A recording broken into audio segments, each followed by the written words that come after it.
Growing up in a modest brick house in suburban Chicago, I learned early that being dependable often meant being overlooked. I'm Sarah Mitchell, the responsible one, a role that guaranteed I'd be invisible compared to my younger sister, Amy. She wasn't especially talented or charming, but she had perfected the art of being perpetually needy, a gravitational pull that kept everyone else in orbit around her. "Sarah, honey, can you help me with dinner?" Mom would call from the kitchen when I was 12, while Amy lounged on the couch, watching TV and sighing dramatically about her long day at school. That was the pattern. I cooked, cleaned, and kept my grades up while Amy thrived in her role as the family's delicate centerpiece. The moment everything shifted is still vivid in my mind. I was 15, hunched over my algebra homework at the kitchen table, when the sharp crash of breaking glass snapped me out of my focus. In the living room, Amy stood amid the glittering shards of Mom's cherished crystal vase, tears already streaming down her cheeks. I just wanted to make the room prettier for Mom's birthday," she stammered, her voice cracking in the way that always summoned our parents like moths to a flame. Dad appeared within seconds, surveyed the scene, and did exactly what I knew he would. "It's okay, princess," he said gently, steering Amy away from the mess. Then, without a glance in my direction, he added, "Sarah, clean this up. And be careful not to hurt yourself." As I swept up the fragments of the $500 vase, money that could have gone toward my college fund, I made a silent vow. If my family wouldn't see me for who I was, I'd make sure the world would. From that moment, I wasn't striving for their approval anymore. I was striving for myself. And I succeeded. While Amy dropped out of college 3 semesters in, "The academic environment just isn't for my creative spirit, Daddy," I graduated summa cum laude in finance. While she flitted from job to job, quitting when things got too stressful, I climbed the corporate ladder and built a thriving career in investment banking.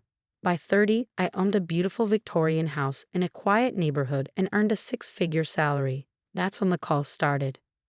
"Sarah, sweetie," Mom's voice trembled slightly, as it always did when she was about to ask for money. "Your father and I are a bit short this month. The property taxes came due, and Amy needs help with her rent again." At first, I didn't mind.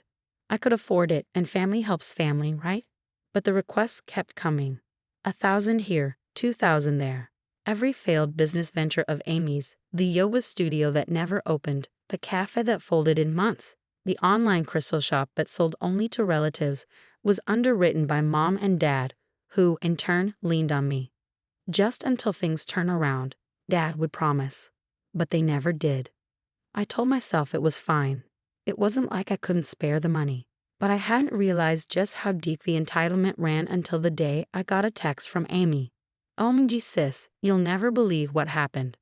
I was in the middle of a meeting and ignored it. Then came another. "Call me ASAP. Best news ever."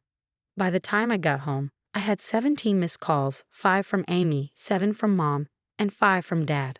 Something was clearly up. I poured a glass of wine, settled into my favorite armchair, and called Amy. "Sarah," she shrieked. "Why haven't you answered? Mom and Dad are giving me their house." I froze the wine glass halfway to my lips. "What?" "They're moving to that retirement community, Pine Grove, and they're giving me the house." "Isn't it amazing?" They said, "Since you're already so successful, this makes things fair." Fair. The word tasted bitter. The house I'd helped them pay off. The house whose property taxes and repairs I covered. It was fair to hand it over to Amy, who contributed nothing. "That's wonderful, Amy." I managed my voice brittle. "Thanks, sis. Oh, and one more thing. Mom and Dad are a little short on moving costs. They were wondering if you could help out. Just this once." Just this once. The same line I'd heard for years. "I'll think about it," I said, and hung up before she could press further. As I sat in the dim light of my living room, the untouched wine warming in my hand, something inside me snapped. All these years I told myself I was helping my family because that's what good daughters do. But I wasn't helping them. I was enabling them. My phone buzzed again. Mom this time. I watched it ring until it stopped, then opened my banking app. The $3,000 transfer I'd scheduled for next month sat there, waiting. My finger hovered over the cancel button. 15 years of memories raced through my mind. Cleaning up Amy's messes, funding her failures, sacrificing my time, my money, my peace of mind for people who saw me as nothing more than a safety net. My mother called 6 more times that night. Each one went to voicemail, something I'd never dared to do before. Around midnight, the text started. Sarah, please call us. We need to discuss this as a family. Your sister is really hurt that you're not more excited for her. We raised you better than this, Sarah. That last one made me laugh. A short, bitter sound that echoed in my quiet house. They raised me better. They barely raised me at all. I was too busy raising myself, and sometimes Amy too. Sleep was elusive that night. Memories churned like storm clouds in my mind. Amy's 16th birthday, when they bought her a car, the same year they told me I'd need student loans for college because they were struggling. The Christmas I worked 3 jobs to cover tuition while Amy got a trip to Europe to find herself. The endless family dinners I cooked, the dishes I washed, the problems I solved, all while Amy basked in her perpetual state of need. By morning, I had made a decision. I wouldn't just cancel the transfer. I'd drive to their house and have the conversation we should have had 15 years ago. The drive felt surreal, the familiar streets mocking me with their perfect lawns and tidy gardens. How many of these houses, I wondered, were really being held up by invisible children, the ones who couldn't say no? When I pulled into their driveway, Amy's shiny new Tesla was parked there, a down payment courtesy of our parents, of course. I steeled myself and rang the doorbell. Mom opened it before I could knock. Sarah, thank God. We've been so worried. Why haven't you been answering? I walked past her into the living room. Dad was in his recliner, Amy perched on its arm like a princess holding court. Mom hurried to join them, completing the tableau. We need to talk, I said, standing in the center of the room. About the house, about the money, about everything. Dad leaned forward, his voice calm but condescending.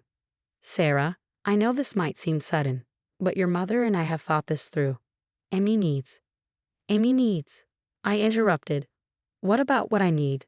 What about the fact that I've been paying your mortgage for 5 years? The property taxes? The new roof? The loans that were never repaid? Amy blinked. You've been paying their mortgage. Don't act surprised, Amy. Where did you think the money was coming from? Your crystal healing business. Sarah, Mom's voice sharpened. There's no need to be cruel. Cruel? I let out a cold laugh. You want to talk about cruel? Let's talk about the over $200,000 I've funneled into this family in the last 5 years. Money that went straight to supporting Amy's lifestyle. Money that kept this house afloat, the house you're now giving to her. But you have your own house, Amy protested. You're successful. You don't need. I'm successful because I worked for it. My voice rose despite my efforts to stay calm. I worked 3 jobs in college. I lived on raiment and coffee. I gave up vacations and nights out. And I helped this family because I thought that's what family does. But family doesn't exploit each other, does it? Dad's face reddened as he stood. Now listen here, young lady. Everything we've done has been for this family. Your sister needed. No, I snapped. Amy wanted. There's a difference. And you two enabled her every whim while expecting me to pick up the slack. Well, guess what? I'm done. I pulled out my phone and opened my banking app. With a few taps, I canceled the next $3,000 transfer and deleted the recurring payments altogether. Sarah, please, Mom stepped closer, her voice breaking. Don't do this. We're family. Yes, we are. And it's time this family learned some hard truths. I'm not your ATM anymore. I'm not your safety net. I'm your daughter, your other daughter, and I deserve better. Amy's tears began to flow on cue. How can you be so selfish? Mom and Dad are trying to be fair. Fair? I turned to her. Fine, let's talk about fair. Let's calculate how much I've invested in this house. Let's figure out its market value. Shall I call my accountant? I have the receipts. The room went silent except for Amy's sniffles. So here's the deal, I said, my voice steady. I'm calling my lawyer tomorrow. We're going to figure out exactly how much of this house I've funded. Either you buy me out, properly, legally, or we sell it and split the proceeds. And going forward, Amy can learn what a budget is. But Pine Grove, Mom stammered. We've already put down a deposit. That sounds like a you problem, I replied. Maybe Amy can help. She's getting a free house after all. I turned to leave, then paused. Oh, and don't bother calling for a while. I need time to decide if I even want to be part of this family anymore. The drive home was a blur, my hands shaking on the wheel. but my mind felt clearer than it had in years. When I pulled into my driveway, my phone buzzed with a text from Amy. "I hope you're happy. Mom's crying and Dad's talking about canceling their retirement plans. This is all your fault." I started to respond, then stopped. Instead, I blocked her number. Then I blocked my parents too. As I walked into my house that I had earned, I felt something unfamiliar. Freedom. But freedom was just the beginning. What happened next would force us all to confront truths we'd been avoiding for decades. A week passed in blissful silence. No frantic voicemails from Mom, no guilt-ridden texts from Amy, no passive-aggressive emails from Dad. For the first time in years, my life felt my own. I threw myself into work, rediscovered hobbies I'd abandoned, and even spent an afternoon reading on the couch, a luxury I hadn't indulged in since college. It's remarkable how much lighter life feels when you're no longer carrying someone else's burdens. Then the letter came. It arrived on a crisp Saturday morning, wrapped in the unmistakable weight of legal seriousness. The law firm's letterhead gleamed, and my heart sank the moment I saw my parents' names on the envelope. I braced myself, but nothing could have prepared me for what I read. They were contesting my claims to the house. The letter laid out their case with clinical precision. According to their lawyer, every dollar I had given over the years was a gift, freely offered with no expectation of repayment or ownership. They had proof, birthday cards with notes like, "Hope this helps with the house," and Christmas messages saying, "Just a little something to ease the load." Every act of generosity, every heartfelt gesture, twisted into evidence against me. I sat on the stairs in stunned silence, clutching the letter. It was like being stabbed with my own kindness. My next call was to Jennifer, my lawyer. Her voice was calm but firm. "Sarah, they got some legal standing here. Without formal agreements, proving these weren't gifts will be challenging. But," she added with a glint of resolve, "we have options." Over the next few weeks, those options turned into a full-blown counteroffensive. Jennifer and I pieced together years of bank statements, emails, and texts, a paper trail that told the real story. Every transfer labeled as urgent, every plea for help, every empty promise of repayment went into a meticulously organized dossier. Jennifer called it evidence of a pattern. I called it betrayal in black and white. But the real shock came from an unexpected phone call. "Ms. Mitchell." The voice on the line was polite but hesitant. "This is Charles Wilson from Pine Grove Retirement Community. I'm reaching out about your parents' application." My instinct was to hang up. Their financial mess was no longer my problem. But curiosity held me in place. "We're reviewing their application and noticed some inconsistencies in their financial records," he continued. "They've listed you as a guarantor for their monthly payments. Is this correct?" The laugh that burst from my mouth was sharp enough to make him pause. "They did what?" "They provided your information. Is this not something you agreed to?" "Absolutely not," I said firmly. "And if I were you, I'd take a closer look at their claims of financial stability." That evening, I found an email waiting in my inbox from Amy. The subject line read, "I hope you're proud of yourself." Against my better judgment, I opened it. Pine Grove rejected Mom and Dad's application. They're devastated. "This is all your fault. You've always been bitter and jealous, but now you've gone too far. You've ruined everything. I hope you're happy in your big empty house all alone." I stared at the words for a long time. Empty house. Was that how they saw me? A successful daughter living in quiet bitterness while Amy basked in their love? They couldn't have been more wrong. Instead of replying, I opened a document I'd been compiling for weeks. I attached it to an email addressed to all three of them. The subject line was simple: "Let's settle this." Asterisk attached is a full accounting of every dollar I've given this family over the past 15 years. Total: $427,893.42. Of that, $196,547.33 went directly toward the house. You have two options. Buy me out for the documented amount, plus interest, terms attached. We sell the house and split the proceeds according to investment contribution. You have 48 hours to respond. P.S. Amy, you mentioned my house is big and empty. It's true that I live alone. But I'd rather be alone and respected than surrounded by people who only value me for my bank account. Asterisk. Their responses came quickly, though predictably. "Mom, how can you put a price on family?" "Dad, we raised you better than this." Amy, you're dead to me. But 3 days later, I received an email that stopped me in my tracks. This one was from Dad. Asterisk Sarah. I've spent the last 72 hours reviewing our finances. I had no idea how much we'd taken from you over the years. Your mother and I thought we were helping Amy, but in doing so, we failed you. We decided to sell the house. You'll get your investment back with interest. It's not just about the money. It's about acknowledging how badly we've let you down.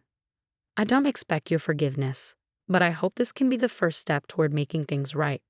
Love. Dad asterisk. I read his words over and over, each time feeling a weight lift from my chest. My response was short but heartfelt. Thank you for seeing me. 2 months later, the house was sold. Annie refused to speak to any of us during the process. Mom alternated between tears and icy silence. But Dad was different. Quiet, thoughtful, almost humbled. When everything was finalized, he asked to meet me for coffee. We found a smaller place, he said, stirring his cup. Something within our means. Your mother's adjusting. And Amy, he sighed. Amy's learning to stand on her own. It's about time. I nodded, not trusting my voice. Sarah, he continued, we taught Amy to depend on us, and we taught you to carry us. We failed both of you in different ways. I'm sorry. Truly. I know, I said softly. Can we try again? Not like before, but maybe as something better. I looked at him, really looked at him. The man who had always put Amy first, now asking me to help rebuild something new. Yes, I said. But this time, we do it right. No more money. No more enabling. Just family. For the first time in years, he smiled, a real smile. And for the first time, I believed we could be something better. Sometimes, losing everything is the only way to find what really matters.